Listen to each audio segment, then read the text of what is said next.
तुम्हाला काय वाटतं की ज्या प्रकारे घोषणा दिल्या जात होत्या अगदी कार्यकर्त्याच्या गाड्याच्या अंगावर येत होते, बराच वेळ गोंधळ चालला, तुमचं काय काय झालं?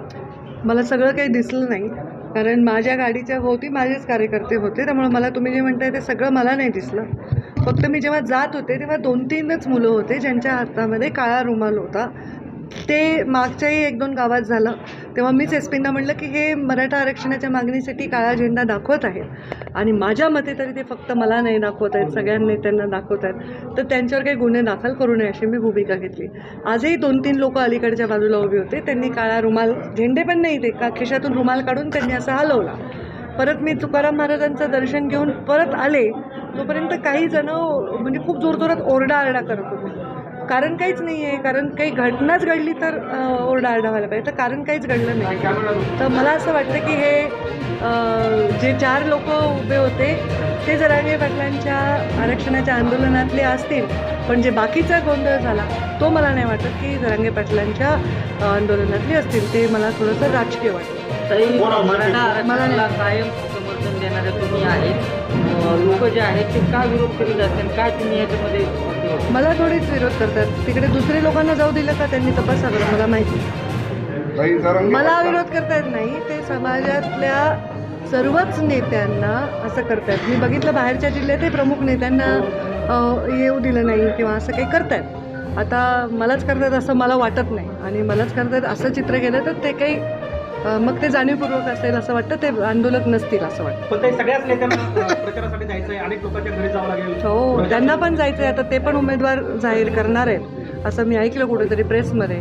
त्यांनाही जायचं सगळ्या गावांमध्ये, सगळ्या समाजांमध्ये असं आहे. त्याच्यामुळे मागणी एका ठिकाणी आहे आणि एखाद्याचा अवमान होऊ नये याची काळजी घेतली पाहिजे.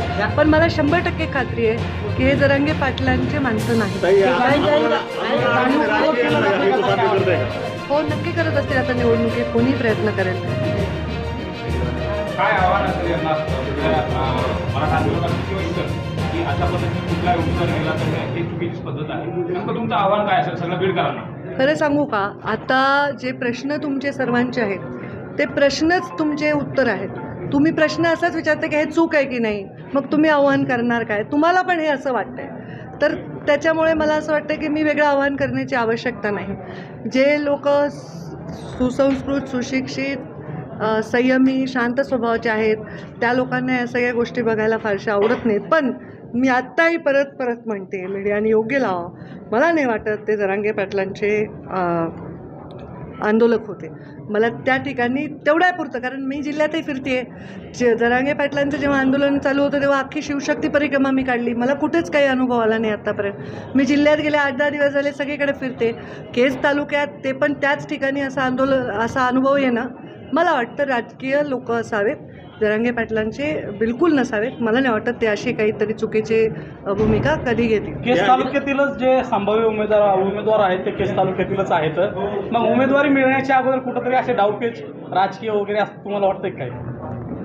तपासलं पाहिजे. नाही, या आंदोलनाच्या आडून कुणी राजकीय हेतू साध्य करत असेल तर याची काही पोलीस चौकशीची मागणी कराल का? त्यामध्ये कोणी दुसरे होते किंवा काय होते? नाही, मी पोलीस चौकशीची काही मागणी करणार नाही, कारण मला काय झालं पोलीस चौकशीला कोणत्या ओरडण्याने थोडीच मला काही प्रॉब्लेम होणार आहे.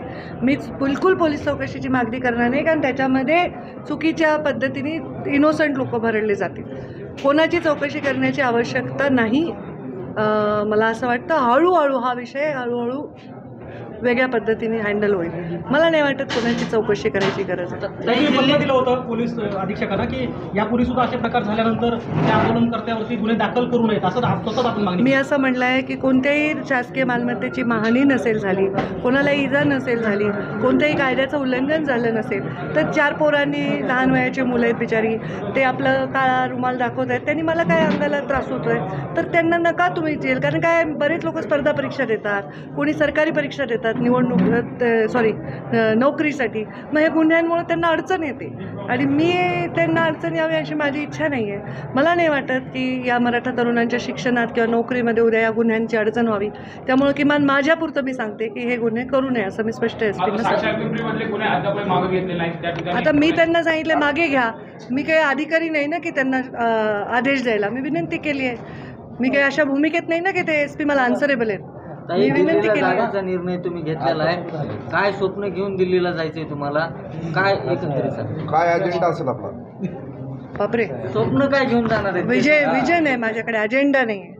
आता अजेंड्यांचं राजकारण चालत असल्यामुळे असं वाटतंय की विजनशिवाय राजकारण होऊ शकतं, पण माझ्याकडे विजन आहे. मी माझ्या बीड जिल्ह्याचा जो चेहरा आहे, जो 5 वर्षात बदलला आहे, तो चेहरा आज बघण्यासारखा आहे. तो अजून देखणा कसा करता येईल असं माझं एक स्वप्न आहे. जर मी संसदेत गेले तर नक्कीच मोदींच्या जवळ यायच्या परिचयाचे आहे. मी त्यांच्याकडून हट्ट करून एक असा उद्योग आणेन की 10,000 तरुणांना माझ्या बीड जिल्ह्यातच नोकरी लागेल. एकच स्वप्न आहे माझं, फार मोठं स्वप्न नाही आहे, एकच स्वप्न आहे. आणि आता कुणी आणून देऊ शकेल असं माझी इच्छा आहे. मग त्या माझ्या पोरांना कुणी असं वेगळ्या पद्धतीने वापरणार नाही, राजकारणात त्यांचा उपयोग होणार नाही. ते नोकरीला लागले, ते त्यांच्या जीवनामध्ये कामाला लागले, तर एक वेगळा परिणाम होईल. थँक्यू.